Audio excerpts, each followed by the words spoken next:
gentlemen, please welcome the next president of the United States, President Donald J. Trump. And I'm proud to be an American, where at least I know I'm free. And I won't forget the men who died, who gave that right to me. And I gladly stand up next to you and defend her still today. 'Cause there ain't no doubt I love this land. God bless the USA.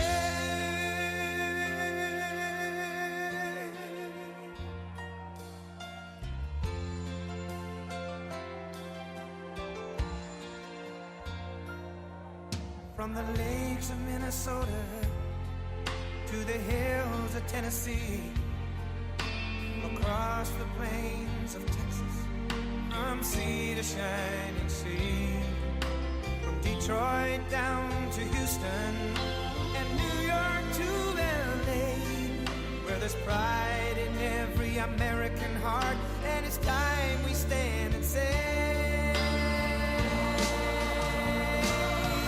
that I'm proud to be an American, where at least I know I'm free. And I won't forget the men who died, who gave that right to me. And I gladly stand up next to you and defend her still today. 'Cause there ain't no doubt I love this land.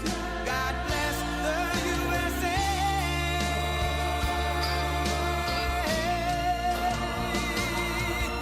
And I'm proud to be an American, where at least I know I'm free. And I won't forget the men who died, who gave that right to me. And I gladly stand up next to you and defend her still today. 'Cause there ain't no doubt I love this land. God bless the USA.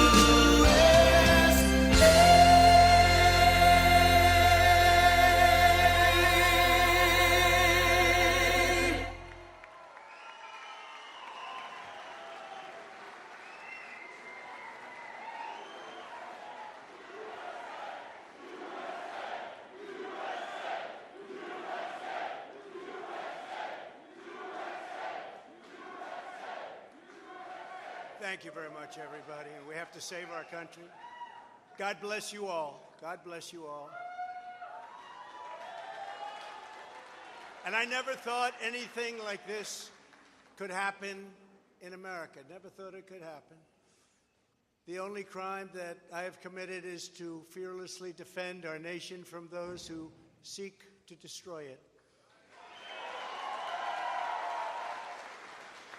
From the beginning, the Democrats spied on my campaign. Remember that? They attacked me with an onslaught of fraudulent investigations. Russia, Russia, Russia. Ukraine, Ukraine, Ukraine. Impeachment hoax number 1. Impeachment hoax number 2. The illegal and unconstitutional raid on Mar-a-Lago, right here. The lying to the FISA courts, the FBI and DOJ relentlessly pursuing Republicans, the unconstitutional changes to election laws by not getting approvals from state legislators, the millions of votes illegally stuffed into ballot boxes and all caught on government cameras, and just recently the FBI and DOJ in collusion with Twitter and Facebook in order not to say anything bad about the Hunter Biden laptop from hell, which exposes the Biden family as criminals and which, according to the pollsters, would have made a 17-point difference in the election result. And we needed a lot less than that, like about 16.9. It would have been in our favor, not my favor, our favor, because our country is going to hell. And we remember the 51 intelligence agents who said Hunter Biden's laptop was Russian disinformation. It didn't exist. It was Russian disinformation. Remember that? And that was all confirmed strongly by the FBI when they all knew that it wasn't Russian disinformation. And so much more. Our elections were like those of a third world country. And now this massive election interference at a scale never seen before in our country, beginning with the radical left, George Soros-backed prosecutor Alvin Bragg of New York,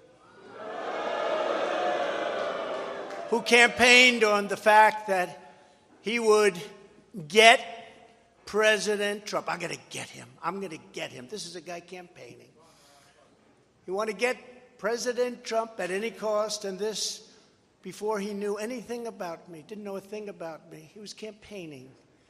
As it turns out, virtually everybody that has looked at this case, including rhinos and even hardcore Democrats, say there is no crime and that it should never have been brought. Never have been brought. Everybody. Even people that aren't big fans have said it. They said this is not the right thing to do. It's an insult to our country, as the world is already laughing at us for so many other reasons, like our open borders, our incompetent withdrawal from Afghanistan, where we left behind American citizens, $85 billion worth of the best military equipment in the world, lost 13 magnificent young lives, and far too many to mention that are so badly hurt with the loss of arms and legs and facial obliteration. The most embarrassing time in our country's history, in my opinion. Then our give up on energy independence and even energy dominant. We're going to be dominant within 6 months, more than any other nation times 2. We had this all just 3 years ago. Our raging crime statistics, if you look in Democrat-run cities, numbers the likes of which we have never seen before. The open threats by various countries of the use of nuclear weapons, something never mentioned or discussed by outside nations during the Trump administration, and which could very well lead under the Biden administration's leadership to an all-out nuclear World War III can happen. We're not very far away from it, believe it or not. An economy that has been crippled by the biggest inflation we have seen in more than 60 years, and a military that I used to defeat ISIS in 4 weeks. They said it would take 4 years. 4 weeks. To kill al-Baghdadi and Soleimani, that has now gone woke at the top levels by trying to indoctrinate everyone down to the lowest ranking patriot. But now they have really stepped up their efforts by indicting the 45th President of the United States, who received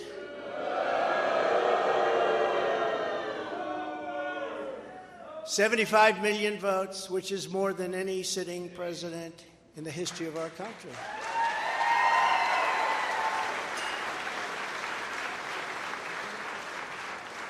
And in the wings, they've got a local racist Democrat district attorney in Atlanta who is doing everything in her power to indict me over an absolutely perfect phone call, even more perfect than the one I made with the president of Ukraine. Remember, I kept saying, that's a perfect call. This one was more perfect. Nobody said, sir, you shouldn't say that. Many people on the phone. Or hung up in disgust because of something I inappropriately said. Because nothing was said wrong. In fact, at the end of the call, we agreed to continue our conversation about election fraud, and election fraud specifically in Georgia, at a later time. Many people on the phone, including lots of lawyers, nobody found anything wrong with that perfect call until a book promotion tour many months later. All of a sudden they say, you know, I remember Trump making a call. Let's look at that. This fake case was brought only to interfere with the upcoming 2024 election, and it should be dropped immediately.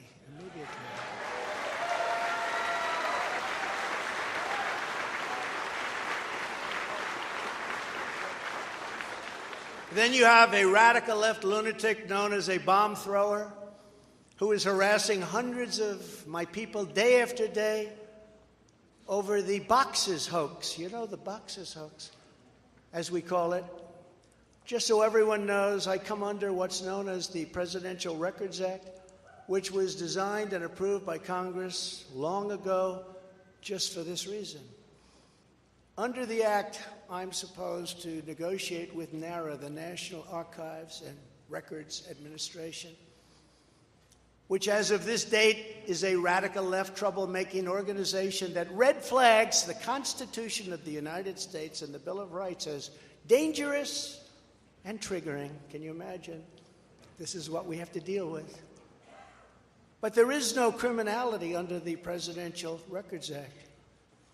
That is not what it's all about. We were negotiating in very good faith, proper way, in order to return some or all of the documents that I openly and in very plain sight brought with me to Mar-a-Lago from our beautiful White House, just as virtually every other president has done in the past. When FBI and DOJ officials with NARA were here, I told my lawyer to show them the very secure storage room in which they were locked. The FBI's sole request in writing was, could you please put another lock on the door? We immediately complied. It's a lot different than the Biden situation, isn't it? The next thing I know, we were raided by many gun-toting FBI agents who took whatever they wanted, including my passports and medical records. Everybody was in shock. Nobody had ever heard of such a raid before. We can't even believe it. Who would think that that could happen today? I immediately thought of the Fourth Amendment that protects against unreasonable search and seizure. But they did it anyway because our justice system has become lawless. They're using it now, in addition to everything else, to win elections. Apparently, they're not looking at me through the view of the non-criminal Presidential Records Act. They came up with a new one. This is a new one. And they're looking at me through the Espionage Act. Think of that. How does that sound? Of 1917, where the penalty is death. Even though that has absolutely nothing to do with openly taking boxes of documents and mostly clothing and other things to my home, which President Obama has done, the Bushes have done, Jimmy Carter's done, Ronald Reagan has done. Everybody's done. In fact, Hillary Clinton got rid of 33,000 emails, and that was okay.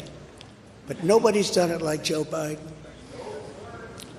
This lunatic special prosecutor named Jack Smith, I wonder what it was prior to a change,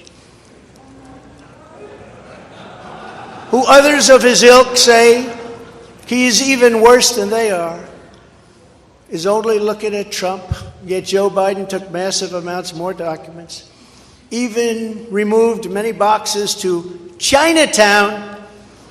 You believe that? Just got $10 million from China. Where did that come from? I guess they were banking on Hunter's expertise, and had others stored in unsecured offices in Pennsylvania and strewn all over his garage floor, where his now very famous Corvette is also stored. All over the floor, including classified documents. But that's okay. Perhaps most importantly, he has 1,850 boxes in Delaware, which he is refusing to give up. But isn't that real obstruction? That's obstruction. As president, I have the right to declassify documents, and the process is automatic if I take them with me. It's automatic, declassified. Biden was vice president. He had absolutely no right to declassify as vice president. He doesn't come under the non-criminal Presidential Records Act. He comes under the very criminal Federal Records Act, unfortunately for him, but it's not going to matter because they don't follow the law, which has very severe penalties.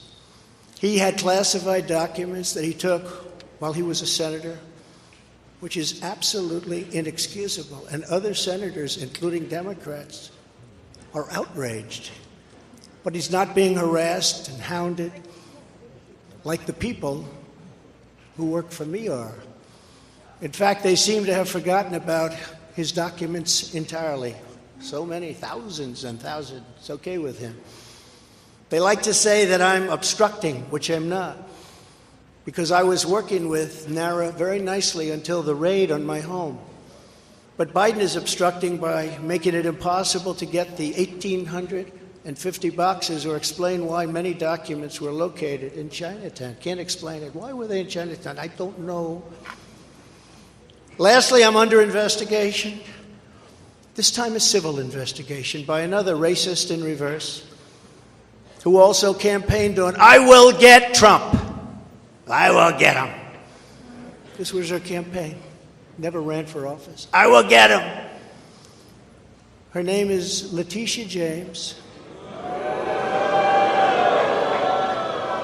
And she proclaimed while campaigning, quote, I look forward to going into the office of the Attorney General every single day, suing him, and then going home. Just before she knew me. She announced, what is fueling my soul right now is Trump. And that she had her eyes on Trump Tower. Those eyes are focused on Trump Tower. Didn't know the young lady. She even assured her supporters in an election promise that we're going to definitely sue him. We're going to be a real pain in the ass. He's going to know my name personally.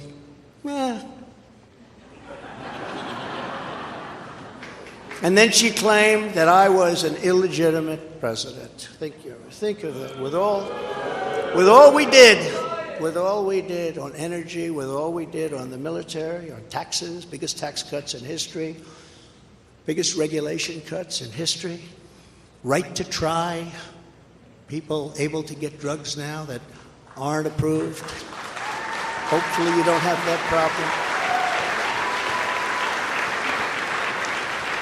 Letitia James vowed to use every area of the law to, quote, investigate President Trump and his business transactions. Those transactions are going to be investigated, she said. And that of her family and his family, because we're going after his family, and we're going after them hard. This is all before entering office and all before knowing anything at all about me, but she was going to get me. This is why, along with unrelenting crime, so many people and companies are leaving New York. She said that I falsified my financial statements, but in fact we're proving and will prove that my financial statements were substantially more than we submitted, not less. And in all cases have a strong disclaimer clause in them which tells the institutions that may look at that if they want to, not to rely on the statement. But they've got a problem with their case because, number one, I'm very underleveraged. They can't believe it, all the stuff they read and gave, and have very little debt relative to the value of assets. And importantly, not one bank has lost even $1. She was investigating me to save banks. They have very good lawyers. But they didn't lose $1 with us during this period of time. In fact, the banks we're talking about made almost $200 million off Donald Trump, and they liked me very much. We never missed a payment, never got a default notice, had a great relationship with all of them. I don't need banks. We have a lot of cash. I built a great business with my family, built a fantastic business.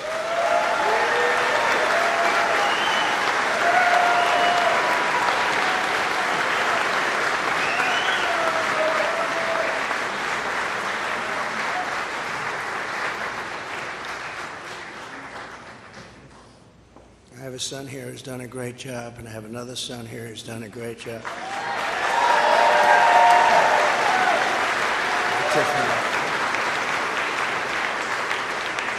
And Ivanka, and Barron will be great someday. He's tall.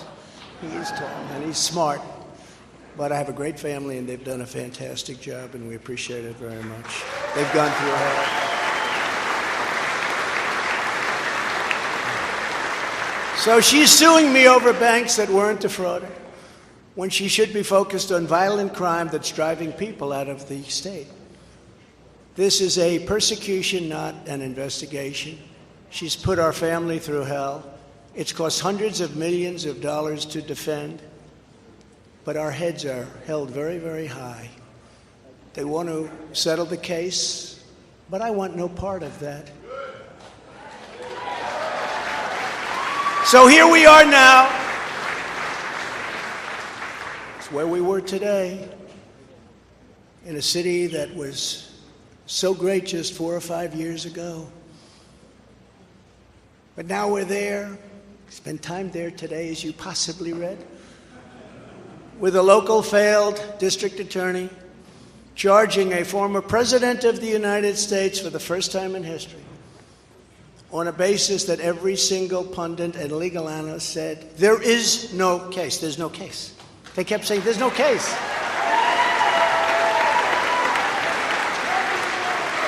Virtually everyone. But it's far worse than that, because he knew there was no case. That's why last week he delayed for a month and then immediately took that back and threw this ridiculous indictment together. Came out today, everybody said, this is not really an indictment, there's nothing here. My lawyers came to me and they said, there's nothing here, they're not even saying what you did. The criminal is the district attorney because he illegally leaked massive amounts of grand jury information,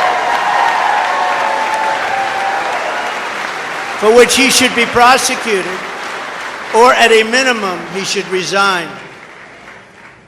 And Alvin Bragg's wife confirmed a report that claimed her husband has Trump nailed on felonies. She has since locked down her Twitter account. His chief prosecutor, who represented the Democrats and crooked Hillary Clinton in a firm run by Chuck Schumer's brother, Robert, he quit the firm in order to go to work in the DA office in order to get Trump. Can you imagine that? Hillary Clinton's lawyer, Democrat firm. Ultimately, he quit as chief prosecutor because Bragg didn't think he had a case. Think of that same guy that brought this ridiculous thing today. Yet during his investigation, this prosecutor named Mark Pomerantz wrote and published a book saying all sorts of privileged things and has been very strongly reprimanded. He was reprimanded so strongly. I've never seen anything like it. That's probably the end of it. But what he did was probably very illegal, but he was very, very strongly reprimanded. Even District Attorney Bragg was furious with him. They were having a tremendous fight in the office because of it. But hope is never lost because various prosecutors in the DA's office also quit because they thought President Trump was being treated very unfairly. How about that? Isn't that great? Oh, I love them. I'd like to meet them. I'd like to meet them. The DA's office even had a web page. Meet the team of executives who have done this to President Trump. That was the title. Isn't that nice? They immediately had to take it down. Meanwhile, overall, crime in New York was up 30% last year, much more than that the year before, with felony assaults, robberies, and burglaries all up by massive, massive numbers. Not the same place that I know, not the same place that you know. And this is where we are right now. I have a Trump-hating judge with a Trump-hating wife and family whose daughter worked for Kamala Harris and now receives money from the Biden-Harris campaign, and a lot of it. We recently had another trial, and the same judge told the fine man who worked for me for many, many years that if you admit your guilt, you will be in jail for 90 days. But if you don't, if we go through a trial and you're found guilty, you're going away for 10 years and maybe longer, which for a 75-year-old man with a great family really means life. What the prosecutors and judge did to that man, I will never forget, because it's right out of the old Soviet Union. That's where we are. They said, you say anything about Trump, meaning that's bad, and you won't even have to serve the 90 days. You'll walk free. And they say that to many of my employees. We have this Jack Smith lunatic threatening people every single day through his representatives. They're threatening jail terms. But talk about Trump and you'll go free. This is where we are as a nation. Who would have thought they can't beat us at the ballot box, so they try and beat us through the law. That's the country in which we live, however, right now. The USA is a mess. Our economy is crashing. Inflation is out of control. Russia has joined with China. Can you believe that? Saudi Arabia has joined with Iran. China, Russia, Iran, and North Korea have formed together as a menacing and destructive coalition. Would have never happened if I were your president. Would never have happened.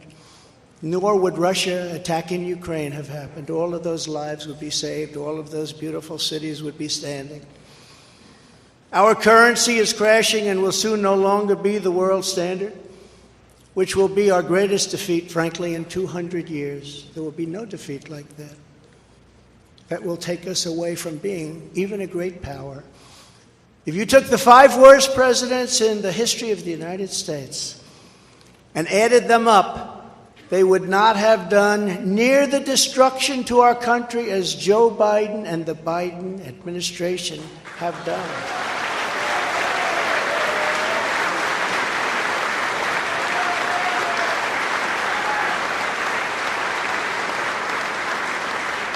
Incredibly, we are now a failing nation. We are a nation in decline. And now these radical left lunatics want to interfere with our elections by using law enforcement. We can't let that happen.